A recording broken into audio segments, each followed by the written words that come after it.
ಹೊಸ ಸಚಿವ ಸಂಪುಟ ಅಸ್ತಿತ್ವಕ್ಕೆ ಬರಕ್ಕೆ ಸಿದ್ಧತೆ ಎಲ್ಲ ಶುರುವಾಗಿದೆ. ನೀವು ಡೆಲ್ಲಿಗೆ ಬಂದಿರಿ, ಸಹಜವಾಗಿ ಡೆಲ್ಲಿಗೆ ಎಲ್ಲ ಸಚಿವ ಆಕಾಂಕ್ಷಿಗಳು ಬಂದಿದ್ದಾರೆ.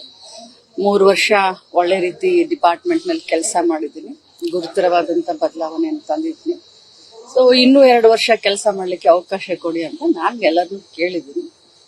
ಏನು ಹೈಕಮಾಂಡ್ ನಿರ್ಧಾರ ತಗೋತೋ ಅದನ್ನ ನಾವೆಲ್ಲರೂ ಪಾಲಿಸ್ತೀವಿ.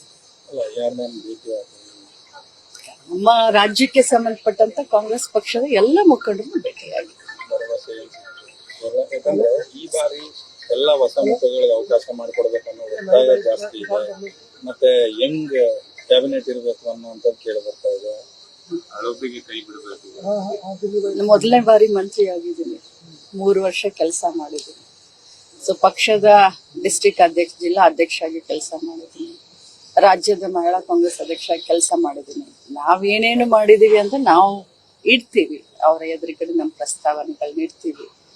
ಏನೇ ಇದ್ರೂ ಕೂಡ ಅಳೆದು ತೂಗಿ ನಮ್ಮ ರಾಜ್ಯಕ್ಕೆ ಒಳ್ಳೇದಾಗೋದನ್ನ, ಜನರಿಗೆ ಒಳ್ಳೇದಾಗೋದನ್ನ ಮತ್ತು 2028 ಚುನಾವಣೆಯಲ್ಲಿ ಮತ್ತೆ ಪಕ್ಷ ಅಧಿಕಾರಕ್ಕೆ ತರೋದನ್ನ ನೋಡಿ ಅಳೆದು ತೂಗಿ ಮಾಡ್ತಾರೆ. ವಾಟ್ ಎವರ್ ಹೈಕಮಾಂಡ್ ಹೇಳಿದ್ರು, ಹೈಕಮಾಂಡ್ ಮಾಡಿದ್ರು, ಅದಕ್ಕೆಲ್ಲ ಸರ್ವಾನುಮತದಿಂದ ಸಮ್ಮತಿಯನ್ನು ಸೂಚಿಸ್ತೀವಿ. ಅಲ್ಲ, ಈ ನಾಯಕರನ್ನೆಲ್ಲ ಭೇಟಿಯಾಗಿ ಬಂದ್ರೆ ಹೌದು ಹೌದು ಹೌದು.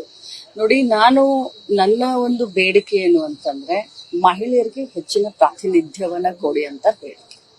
33% ರಿಸರ್ವೇಶನ್ ಬರುವಂತ ಈ ಸಂದರ್ಭದಲ್ಲಿ ಮಹಿಳಾ ನಾಯಕತ್ವವನ್ನ ಬೆಳೆಸಬೇಕನ್ನೋದು ಮೊದಲಿಂದನೂ ಕೂಡ ಸೋನಿಯಾ ಗಾಂಧಿಯವರು, ರಾಹುಲ್ ಗಾಂಧಿಯವರ ಆಸೆ, ಖರ್ಗೆ ಸಾಹೇಬ್ರ ಆಸೆ.